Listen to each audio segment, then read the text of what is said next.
अरे अरे चिंटी बहन, क्या कर रही हो ये तुमने अपना पेट तो भर ही लिया है।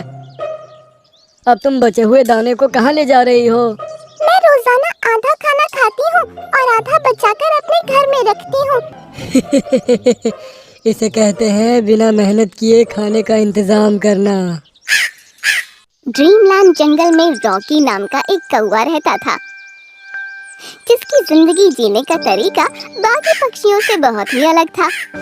बेवकूफ जानवर रोजाना घंटों मेहनत करके खाना ढूंढ पाते हैं, फिर खूब मशक्कत करके उनको घर लाते हैं, तब उनको खाना नसीब होता है। लेकिन मेरा हिसाब सबसे अलग है। उसने देखा कि टीनू चिड़िया एक सेब को पंजों में दबाए बड़ी मुश्किल से उसे अपने घोंसले तक लेकर आई है। अरे टीनू चिड़िया, आज तुम्हें आने में इतनी देर कैसे लग गई? मैं कब से तुम्हारी राह देख रहा था। तुम जरूर मेरा खाना चुराना चाहते होगे, इसलिए मेरी राह देख रहे थे। अरे वो बात नहीं है, अभी तुम्हारा छोटा भाई तुम्हारे घोंसले पर आया था, बहुत रो रहा था। क्या मेरा भाई रोते हुए आया था? तुमने पूछा नहीं उसके रोने की वजह क्या है? मैंने बहुत कोशिश की, तब उसने बताया कि तुम्हारी मम्मी के दोनों पंख कट चुके हैं और वो अभी अपनी आखिरी सांसें गिन रही हैं। क्या कहा तुमने? मेरी माँ आखिरी सांसें गिन रही है? ये सुनकर टीनू चिड़िया को एक झटका सा लगा। वो अपनी आँखों में आंसू लिए झटपट वहाँ से उड़ गई। इसे कहते हैं बिना मेहनत किए खाने का इंतजाम करना। ये कहकर वो खुश होता हुआ टीनू के घोंसले पर गया और उसमें रखा सेब बड़े मजे ले लेकर खाने लगा। वाह, मजा आ गया। अगर मेहनत करके खाता तो इतना मजा बिल्कुल नहीं आता। उसने आधा सेब मजे से खाया और फिर बाकी बचा जमीन पर फेंक दिया। खाना तो हो गया, अब थोड़ी देर मौज मस्ती कर ली जाए। ये कहकर वो पंख फैलाए फिजा में उड़ गया। इसी तरह अपनी चालबाजी से वो जंगल के हर जानवर को छलता था। इसी जंगल में एक मेहनती चींटी भी रहा करती थी और इस वक्त कौवा हंसी ठट्ठा करता हुआ एक डाल पर बैठा उसी चींटी को देख रहा था।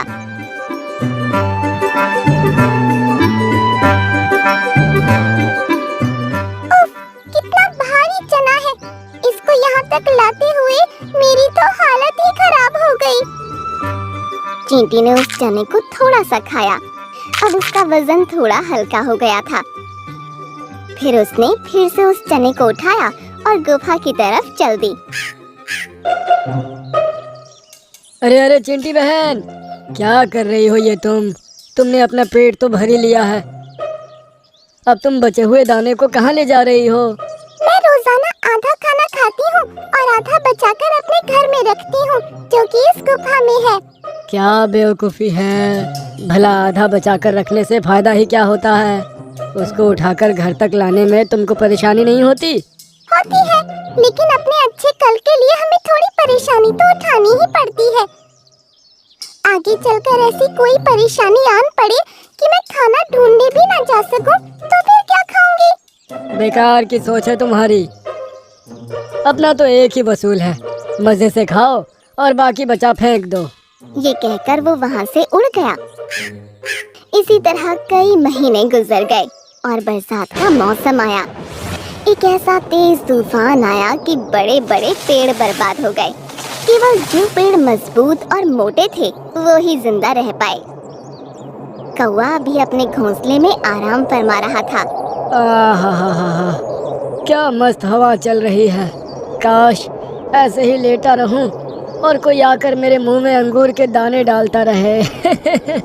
तभी एक झोंका ऐसा आया कि उसका घोंसला डाली से गिर गया और वो भी धड़ाम से जमीन पर आ गिरा। अरे बाप रे, बारिश आ रही है, वो भी तूफानी। मुझे तो पता ही नहीं था। उसने देखा कि उसका घोंसला बह गया और आसपास के पक्षियों के आशियाने भी खत्म हो रहे हैं। ये क्या हुआ? मैंने तो इस बारे में सोचा ही नहीं था। अब वो तेज बारिश में उड़ भी नहीं पा रहा था। हवा के झोंके उसे आगे बढ़ने नहीं दे रहे थे और वो पीछे की तरफ जा रहा था। अब तो मुझे किसी से मदद लेनी ही पड़ेगी। ये सोचकर वो टीनू चिड़िया के पास गया, जो कि अपने भाई के लकड़ी के घर में ठहरी थी। टीनू चिड़िया, अरे ओ टीनू चिड़िया। उसकी आवाज सुनकर दरवाजा खुला और टीनू बाहर निकली। टीनू, मुझे भी अपने घर के अंदर ले लो। मेरा घोंसला बह गया है और मेरी तबीयत भी ठीक नहीं है। ओह, तुम्हारे कौन से एहसान के बदले में तुम्हारी मदद कर दूं? बताओ। मैं मुसीबत में हूँ। तुमने उस दिन मेरी मम्मी के पंख टूटने की झूठी खबर सुनाकर मुझे कितना परेशान किया था ना। मैं भूखे पेट उड़ चली थी। अब तुमको समझ आएगा कि भूखे पेट मुसीबतों का सामना करना और मेहनत करके खाना कितना मुश्किल होता है।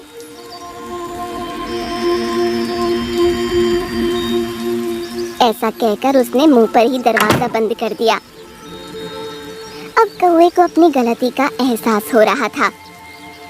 ना ही मेरे कर्म अच्छे थे और ना ही मेरा स्वभाव, तभी कोई मेरी मदद करना नहीं चाहता। ये सोचकर वो वहाँ से आगे बढ़ गया। उसने देखा कि वही चींटी अपनी गुफा के बाहर खड़ी है और उसके हाथ में एक पेड़ का पत्ता है। अरे चींटी, तुम ये क्या कर रही हो? मेरी गुफा के अंदर मेरा महीनों का जमा किया खाना है और ये पानी भी इसी रास्ते से होकर जा रहा है, इसलिए इस पंख के सहारे पानी को गुफा में जाने से रोक रही हूँ। क्या मैं भी तुम्हारी इस गुफा में रुक सकता हूँ चींटी? बिल्कुल रह सकते हो रॉकी भैया। अंदर मैंने बहुत सारा खाना जमा कर रखा है। उसके सहारे तुम कई दिनों तक बिना कहीं जाए आराम से गुफा में रह सकते हो। मैं तो वैसे भी इस तूफान के थमने तक इसी तरह पानी को अंदर जाने से रोकने के लिए खड़ी रहूंगी।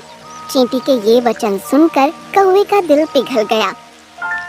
मैंने तो तुम्हारी एक दाना उठाने में भी मदद नहीं की थी, और तुम हो जो अनाज तुमने पूरे महीने मेहनत से इकट्ठा किया है उसको मेरे हवाले कर रही हो। तो और क्या कर सकती हूँ कौवे भैया, ये इसलिए तो इकट्ठा किया था कि मुसीबत में काम आए, फिर चाहे मैं खाऊं या कोई और। तुम्हारी यह हिम्मत और दरिया दिली देखकर अब मुझ में भी मेहनत करने की भावना जाग चुकी है। अब देखो मैं क्या करता हूँ। अब वो कौवा वहाँ से उड़ा और फिर मुंह में एक कंकर उठाकर ले आया और फिर उसको चींटी के सामने डालकर फिर से उड़ गया।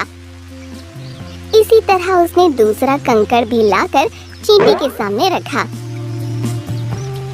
इस तरह उसने घंटों मेहनत की और जहाँ चींटी पत्ता लिए खड़ी थी वहाँ कई सारे पत्थर जमा हो गए। एक दीवार सी बन गई जिससे पानी टकराता हुआ आगे बढ़ने लगा। अरे वाह कौवे भैया, आपने तो बहुत बड़ी दीवार बना दी। अब तो पानी कभी भी इस गुफा के अंदर नहीं आ पाएगा। ये सुनकर कौवा बहुत खुश हुआ और फिर दोनों गुफा के अंदर जाकर खाना खाने लगे। बहुत मजा आ रहा है। अगर बिना मेहनत किए खाता तो इस खाने का जरा भी मजा नहीं आता। कौवे ने आज ये सबक सीख लिया था कि हमें मेहनत करनी चाहिए और दूसरों की मदद करते रहना चाहिए। तभी बुरे वक्त में हम अकेले और कमजोर नहीं रहते। मैना, तुमने मुझे बचाने के लिए कितनी मेहनत की और इसमें तुम्हारा मुंह भी गंदा हो गया, फिर भी तुमने हार नहीं मानी। तुम्हारा बहुत बहुत शुक्रिया। एक दिन मैना गोल्डी चिड़े के साथ सैर करने के लिए निकली। दोनों उड़ते हुए झरने के पास पहुँचे। वहाँ उन्होंने देखा कि एक कौवा नदी के किनारे जमे कीचड़ में फंसा है। उस कीचड़ में कुछ डंडियां भी पड़ी थीं, जिनकी वजह से वो कीचड़ से बाहर नहीं आ पा रहा था। अरे कौवे भैया, तुम इस कीचड़ में कैसे फंस गए? मैं कुछ देर पहले यहाँ से गुजर रहा था। एक हवा का झोंका आया और मैं धड़ाम से आकर इस कीचड़ में गिर गया। अब कोशिश कर रहा हूँ बाहर आने की, तो ये डंडियाँ मुझे ऊपर नहीं निकलने दे रही। तुम फिक्र मत करो, हम दोनों मिलकर इन डंडियों को निकालते हैं, फिर तुम इस कीचड़ से आजाद हो जाओगे। मैना, दिखता नहीं कि सारी डंडियाँ कीचड़ में गिरी है। इसको बचाने के चक्कर में हमारा शरीर भी सन जाएगा। मुझे इतना महान काम नहीं करना। तुम चाहो तो यहाँ रुक सकती हो। कहकर गोल्डी वहाँ से उड़ गया, लेकिन मैना कौवे को बचाने में लग गई। वो एक एक डंडी को अपनी चोंच से उठाती और उनको जमीन पर एक तरफ छोड़कर दूसरी डंडी उठाने के लिए वापस आती। आखिरकार कुछ घंटों की मेहनत के बाद सारी डंडियां निकालने में वो कामयाब हो गई। लेकिन अब तक उसकी चोंच और मुंह पर कीचड़ लग चुका था। कौवे भैया, अब बाहर आने की कोशिश करो। उसकी बात सुनकर कौवे ने फड़फड़ाना शुरू किया और वो कीचड़ से बाहर आ निकला। ये देखकर मैना खुश हुई और कौवा भी बहुत खुश होते हुए बोला, मैना, तुमने मुझे बचाने के लिए कितनी मेहनत की और इसमें तुम्हारा मुंह भी गंदा हो गया, फिर भी तुमने हार नहीं मानी। तुम्हारा बहुत बहुत शुक्रिया। कोई बात नहीं कौवे भैया, अब झरने पर चलकर इस कीचड़ को धो लेते हैं। उसकी जरूरत नहीं है, तुम मेरे साथ आओ। उसकी बात सुनकर मैना उसके साथ चल दी। कौवा उसे एक गुफा में ले गया। वहाँ उसने दीवार के पास रखी अपनी छड़ी उठाई और उसको पहले मैना के ऊपर घुमाया, फिर अपने ऊपर भी। दोनों के शरीर से कीचड़ साफ हो गई और ये देखकर मैना चौंक पड़ी। ये कैसा जादू है कौवे भैया? ये मेरी जादुई छड़ी है। तुमने मेरी जान बचाई है, इसलिए मैं तुमको एक तोहफा देना चाहता हूँ। मुझे बचाते हुए तुम्हारी चोंच गंदी हो गई थी ना, अब मैं तुम्हारी इस चोंच को जादुई चोंच में बदल देता हूँ। ऐसा कहकर उसने मैना के ऊपर एक बार फिर से छड़ी घुमाई और उसकी चोंच सुनहरी सोने की चोंच बन गई। अब तुम्हारी ये जादुई चोंच दूसरे पक्षियों की मदद करने में तुम्हारे काम आएगी। जिस पक्षी को भी तुम अपनी चोंच से छू दोगी, उसकी चोट या कोई भी दर्द हो, मिनट से पहले ही ठीक हो जाएगा। अरे वाह, शुक्रिया कौवे भैया। अगर ऐसा सच में हो सकता है तो मैं जंगल के हर एक जानवर को ठीक करने की कोशिश करूंगी। कहकर मैना ने उससे विदा ली और अपने घोंसले पर वापस आ गई। सुबह मैना को किसी के कराहने की आवाज सुनाई दी। ये आवाज पास ही के घोंसले से आ रही थी। मैना इस आवाज को सुनकर उस घोंसले पर गई। वहाँ उसने देखा कि छोटी चिड़िया के पंख में चोट लगी है और वो दर्द से कराह रही है। मम्मी चिड़िया ये देखकर दुखी हो रही है। बेटा, बस थोड़ा इंतजार कर लो, मैं काली पहाड़ी जा रही हूँ। वहाँ से तुम्हारे लिए नीला फूल लेकर आऊंगी, उससे तुम्हारे पंख का दर्द ठीक हो जाएगा। लेकिन काली पहाड़ी तो बहुत दूर है, तब तक ये कैसे इतना दर्द बर्दाश्त करेगी? तो क्या करूं मैना बेटा, इसके अलावा और कोई रास्ता नहीं। मैं जा रही हूँ, आप एक बार मुझे कोशिश करने दीजिए। कहकर मैना ने अपनी चोंच से उसके पंख को हल्के से छुआ। ऐसा करते ही उसका जख्म ठीक हो गया और दर्द गायब हो गया। वो खुशी से उठ खड़ी हुई। अरे वाह मम्मी, मैं तो एकदम ठीक हो चुकी हूँ और दर्द भी एकदम गायब हो गया। शुक्रिया मैना, तुम नहीं होती तो पता नहीं ये कब ठीक होती। तुम इस जंगल की सबसे अच्छी पंछी हो। कोई बात नहीं, आगे जरूरत हो तो याद करना। इतना कहकर मैना खुश होते हुए अपने घोंसले को वापस चली गई। शाम के वक्त उसके घोंसले पर एक तोता आया। मैना, सुना है तुम अपनी जादुई चोंच से कोई भी चोट ठीक कर सकती हो। हाँ, मैं कोशिश कर सकती हूँ। बताओ किसको चोट आई है? मेरे साथ चलो मैना। सुनकर मैना उसके साथ चल दी। वहाँ तोते के भाई के पैर में चोट लगी थी, जिसकी वजह से वो तड़प रहा था। मैं इनको अभी ठीक करने की कोशिश करती हूँ। कहकर मैना ने अपनी चोंच से उसके पैर को छुआ तो उसकी चोट भी ठीक हो गई और वो उठ खड़ा हुआ।